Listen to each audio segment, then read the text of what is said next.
चलो भाई कितने मैट्रिसेस बनेंगे 3/3 के? पहली बात तो 6 की power 9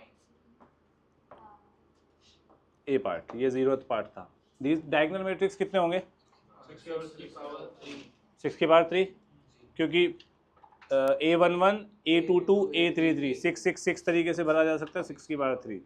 B part scalar matrix का मतलब होता है डायगोनल एलिमेंट्स सेम। तो सेम मतलब एक बार -2 -1 0 1 2 3 6 हो गए। सागर क्लियर? सी पार्ट सब चुप, मनवीर बताएगा। लोअर ट्रायंगुलर मैट्रिक्स 6 की पावर 6, अगर स्ट्रिक्टली लोअर ट्रायंगुलर है तो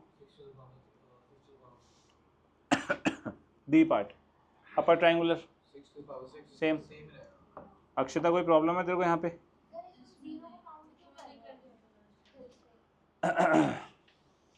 जीरो को काउंट करना ना करना एक बहुत बड़ी एम्बिग्यूटी है, ठीक है।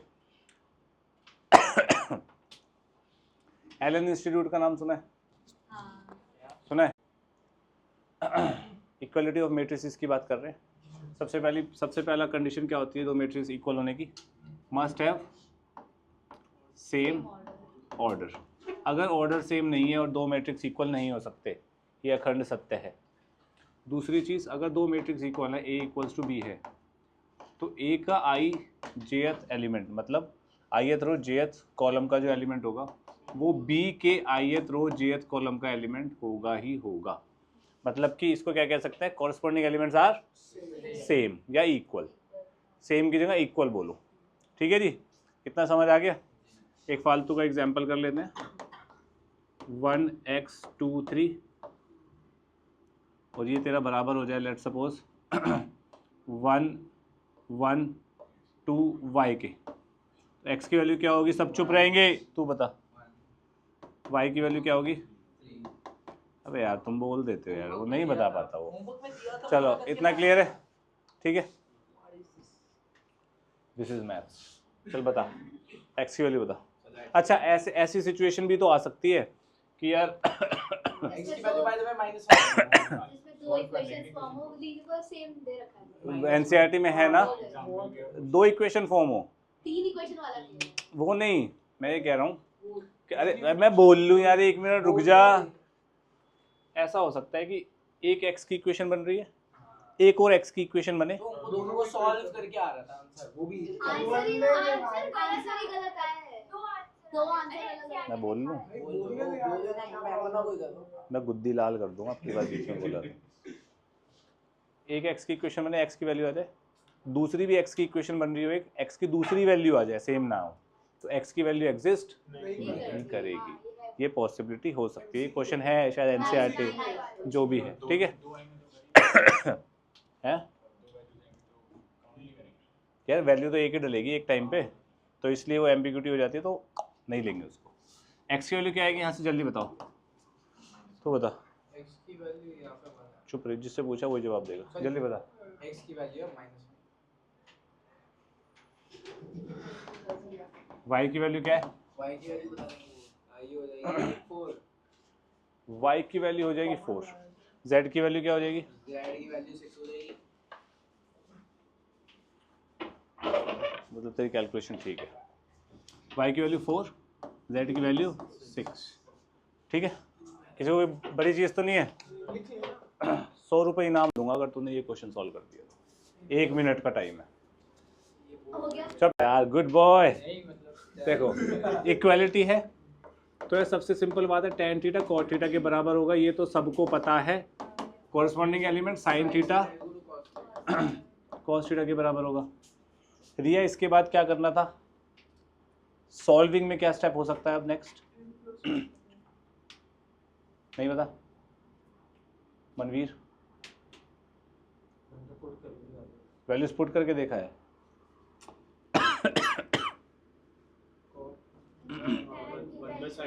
tan थीटा इक्वल्स टू, अरे रुक जा अक्षरा, ये बना, ठीक है। अक्षरा इसको क्या बनेगा जल्दी बता। क्या क्या tan स्क्वायर थीटा 1, ज़्यादा टच मत करो ये उसको। तो tan स्क्वायर थीटा 1 आया तो tan थीटा क्या क्या आएगा?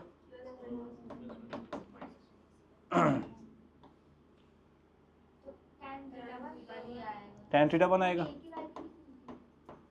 ये इतना क्लियर हुआ? कोई इशू है किसी को यहाँ तक? पक्का? मनवीर क्या हुआ? अच्छा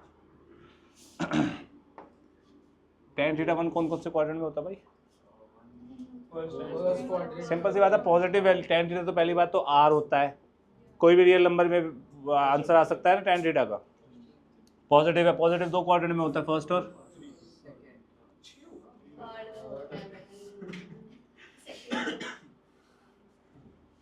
और थर्ड। एंगल कितना घुमाना है?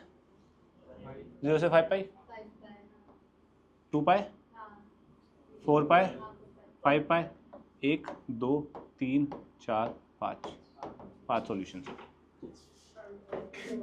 बात समझ आई? अलजेब्रा ऑफ मैट्रिसेस की सबसे पहली बात एडिशन की करते हैं।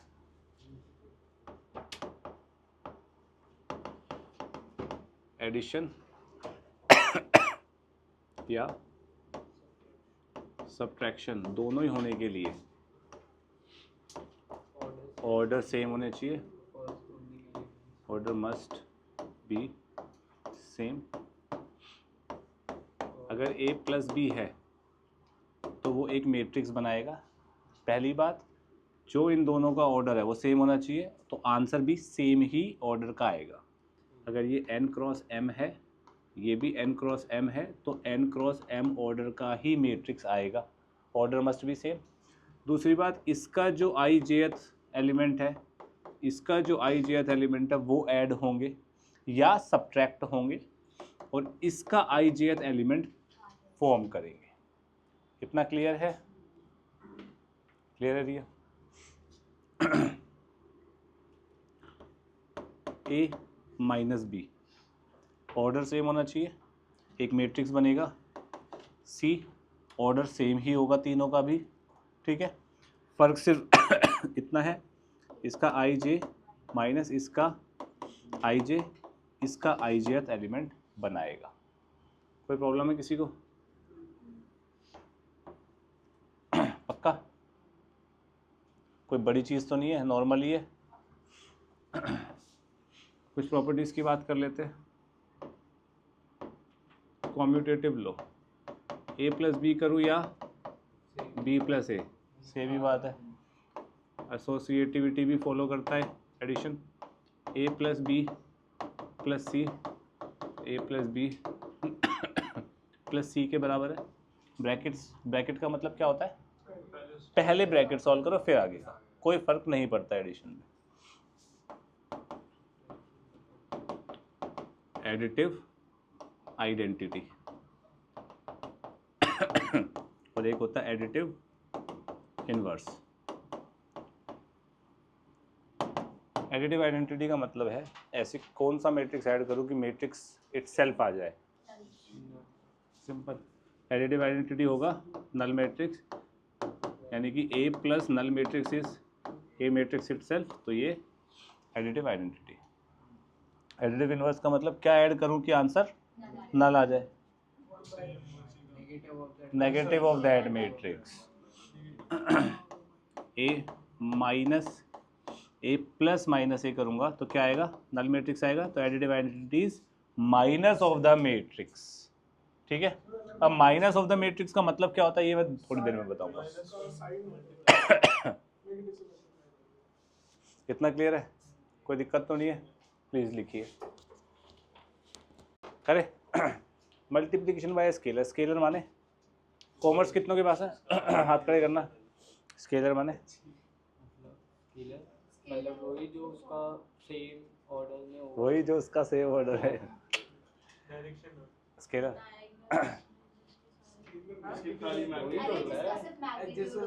स्केलर का सिंपल मतलब, स्केलर का सिंपल मतलब है नंबर, बस, ठीक है। स्केलर का सिंपल सा मतलब है नंबर, एक कांस्टेंट। मुझे पता ही नहीं पड़ा इसीलिए मैंने पूछा और इसलिए बताया, ठीक है। स्केलर का मतलब है नंबर या कांस्टेंट। ठीक है, बेसिकली मैग्नीट्यूड की बात होती है स्केलर में, लेकिन आप जो स्केलर मैग्नीट्यूड कौन चिल्ला रहा था? मैग्नीट्यूड नेगेटिव में होता है, इसमें नहीं हो सकता, हो सकता है ना?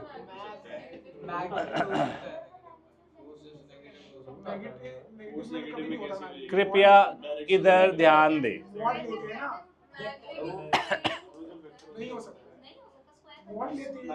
मैग्नीट्यूड कभी नेगेटिव नहीं होता। अब सुनो, मल्टीप्लिकेशन बाय स्केलर का सिंपल सा मतलब है, एक मैट्रिक्स है ए बी सी डी, मैं इसको के से मल्टीप्लाई कर रहा हूँ, के का मतलब क्या हो जाएगा कि हर एलिमेंट के साथ जाके मल्टीप्लाई करेगा। मैट्रिक्स में हर एलिमेंट के साथ जाके मल्टीप्लिकेशन होगी, इतना क्लियर है? लेकिन हमने दो चीज़ें पढ़ी हैं अब तक, मैट्रिसेस एंड डिटर्मिनेंट। डिटर्मिनेंट में ये नहीं होगा, ठीक है?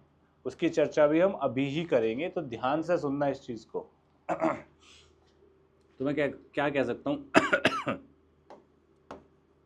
अगर अल्फ़ा को मैं ए से मल्टीप्लाई कर रहा हूँ और वो बी के बराबर आ रहा है, तो alpha will be multiplied with every element of the a and it will be equal to b i. Simple सी बात है, ठीक है? के इंटू ए प्लस बी अगर दिया हुआ है तो के ए प्लस के बी। किसी को कोई प्रॉब्लम तो नहीं है? अब ध्यान से सुनिएगा प्लीज़, पेन वैन नीचे रख दो। ए एक मैट्रिक्स ले लेते हैं, 1 2 3 4। इसका डिटर्मिनेंट निकालता हूँ, क्या निकलेगा? 4 - 6 इज, हर को इतना समझ आया? मैं इसको मल्टीप्लाई करता हूँ 2 से, तो 2a कितना होगा? 2 4 6 8। सागर इतना क्लियर है? 2a का डिटर्मिनेंट निकालता हूँ भाई, 16 - 10, 16 - 24 होगा ना, -8 हो गया, 4 गुना बढ़ गया भाई। लेकिन लॉजिक क्या कहता है, 2 गुना बढ़ना चाहिए था भाई अपना, तो है ना, है ना? ठीक है, हुआ क्या? अरे वो तो 4 गुना तो बढ़ गया। देखो, अगर एक ए का जो डिटर्मिनेंट है 1 2 3 4 ऐसे लिखा जाता है, तो मैं जो 2a लिखूंगा ना, ये जो 2 मैं स्केलर या कांस्टेंट मल्टीप्लाई कर रहा हूँ, वो किसी एक रो में या किसी एक कॉलम में जाके मल्टीप्लाई होगा, सिर्फ एक। वो तुम्हारी मर्जी है किस में करोगे। मैं पूरे में करके देखना, क्या वो 8 गुना हो गया भाई। ठीक है, कोई भी एक रो में कर लो, मैं सब में करके दिखा देता हूँ। मैं पहली रो में कर रहा हूँ, 1 मिनट, ये करो ये करो। पहली रो में कर रहा हूँ, तो 2 4 3 4, क्या आंसर है? 8 - 12 -4।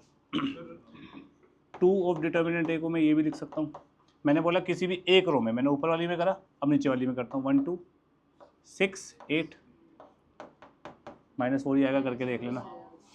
ट्वाइस ऑफ डिटर्मिनेंट ए।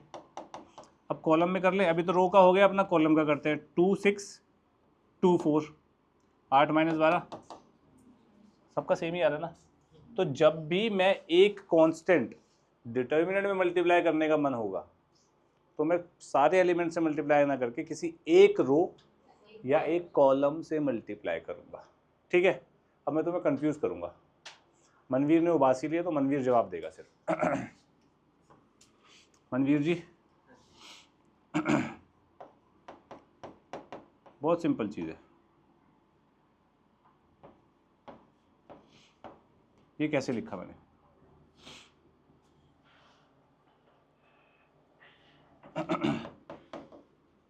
ये बनेगा ना भाई। कैलकुलेशन मेरी इतनी अच्छी नहीं है वैसे,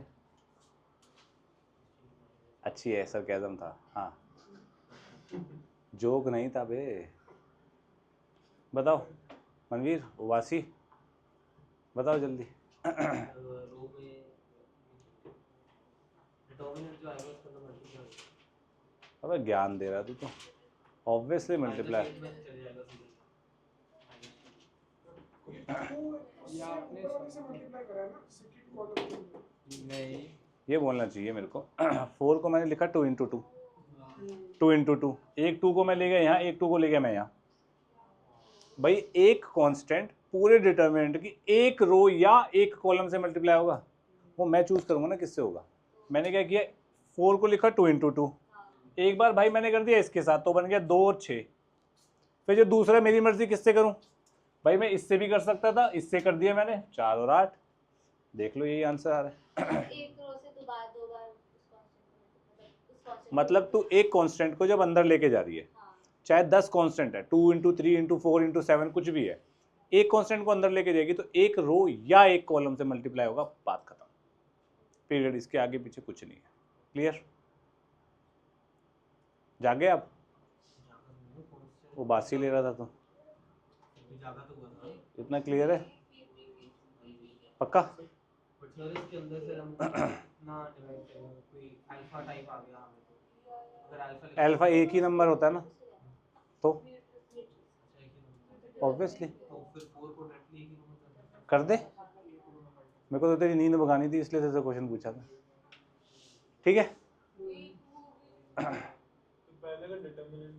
हाँ, एक वो भी होता है ना कि k into a is equal to k की पावर उसी पे आ रहा हूँ मैं अभी, उसी पे आ रहा हूँ। वो एक तरीके से प्रूफ ही कर रहा हूँ मैं, एक तरीके से एक एग्जांपल लेके। हाँ हाँ कर दे, कोई प्रॉब्लम नहीं है। अब एक बात बताओ, डिटर्मिनेंट ऑफ के ए, एक मैट्रिक्स के ए, के का मतलब ए का हर एलिमेंट किससे मल्टीप्लाई होगा, के से। ठीक है, मैं इसका डिटर्मिनेंट ले लूँ, बेसिकली 2a का डिटर्मिनेंट मैंने ले लिया, के यहाँ पे 2 की तरह एक्ट कर रहा है एक तरीके से। ठीक है, जब मैं यहाँ से k को बाहर निकालूंगा, अब एक बात बताओ मेरे को, जब मैं किसी कांस्टेंट को अंदर डाल रहा हूँ डिटर्मिनेंट के, तो एक रो या एक कॉलम में जा रहा है ना। अब के ने क्या किया, के को हर रो में भेज दिया। के ए का मतलब क्या हुआ भाई, 2 सब रो में मल्टीप्लाई हो गया। जब मैं बाहर निकालूंगा 2 को, तो वापस भी तो वो डिटर्मिनेंट से एक रो से या एक कॉलम से ही एक चीज वापस आएगी। जब जा एक रही है तो वापस भी तो एक ही आएगी भाई। हो गए वो काम तुम्हारा। ध्यान से देखो, यहां से मैं 2 बाहर निकालू, इसको यहीं पे देख लो ना। 2 4 6 8, 2 4 6 8 का डिटर्मिनेंट है। मैं यहाँ से 2 बाहर निकाल रहा हूँ, 2 बाहर, डिटर्मिनेंट ऑफ 1 2 6 8 बना।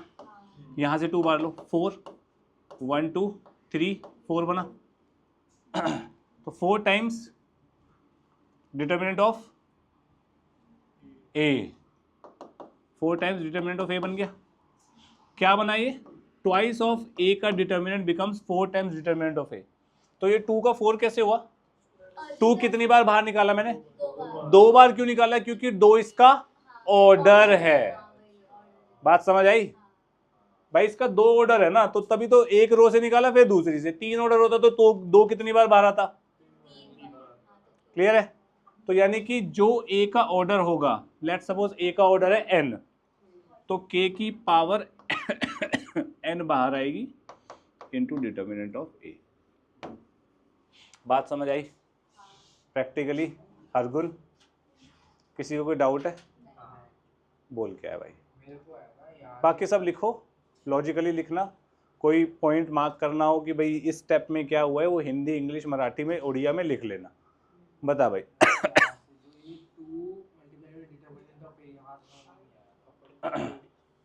तो जब तक को यहाँ से समझ नहीं आया तो यहाँ पे समझ लेता। यहाँ पे मैंने समझ लिया, तो बस फिर ये समझने की जरूरत ही नहीं है तेरे को। बस रो से निकालना है, कॉलम की, कॉलम से निकाल ले भाई, या तो एक रो से निकाल या एक कॉलम से निकाल। तो मैं यार एक ही बार एक कांस्टेंट एक ही चीज से बाहर आ सकता है। अब जैसे मैंने इस चीज को ये कैसे लिखा, फर्स्ट रो से बाहर निकाल लिया 2, बस आ गया ना, एक 2 बाहर आ गया एक रो से। अब मेरे को दिख रहा है भाई यहाँ पे भी 2 कॉमन आ रहा है, तो मैंने फिर 2 बाहर निकाल लिया। तो मैं ये सोच रहा था कि कॉलम से निकाल दूं। कॉलम से निकाल ले मेरे भाई, 2 यहाँ से निकाल ले, क्या बनेगा 1 3, फिर 2 यहाँ से निकाल ले। जब पहले रो से निकाल लिया जैसे तब 2 अपने पहले वाले रो से निकाला, फिर से सेकंड वाला कॉलम है वहां से भी 2 निकाल सकते हो। निकालना भाई, बहुत ही बढ़िया, निकाल ले। निकाल सकते तो बिल्कुल यहाँ बन जाएगा 1 4, तब भी आंसर सेम ही आएगा यार। करके देखिए, अच्छी एक्सरसाइज है। एक ही तो डिटरमिनेंट बनाना है, कर लेना। हो। इससे 2 आ जाएगा। तो कर लेना बे। आंसर क्या होगा? 2a हो जाएगा हमारे पास, 2 सबसे मल्टीप्लाई हो जाएगा, आयुष ना 4 6 2 -2 0। ठीक है, दोनों को ऐड कर दूं, ये माइनस भी है, ये प्लस भी है, क्या होएगा? Cancel out. 2a + a is सागर, ठीक है भाई। LHS को ऐड करूंगा तो बनेगा 3a, RHS को ऐड करूंगा तो बनेगा 2 1 3 6 2 0। देखना जरा, यही है ना? क्लियर है? पास से थोड़े अजीब से दिखते हैं इसलिए, ठीक है। अब a के साथ क्या मल्टीप्लाई हो रहा है? डिवाइड बाय 3, या फिर 1/3 मल्टीप्लाई। मेरे को ये बोलना चाहिए 1/3 is multiplying both sides, divide नहीं होता मैट्रिक्स में, ठीक है। 1/3 कर दिया, इससे गया तो a की वैल्यू क्या आ गई? 2/3, वेरी गुड। 1/3 1 2 2/3 0। 1/3 1/3 4/3। आरफ क्लियर है? अब इस a की वैल्यू को मैं यहाँ डाल के इधर ले जाके माइनस कर सकता हूँ। सागर b की वैल्यू क्या बनेगी? 1 - 1 0, 2 - 3 1, 1 0 2 माइनस a। a क्या है भाई? एक बार बोलिए जरा।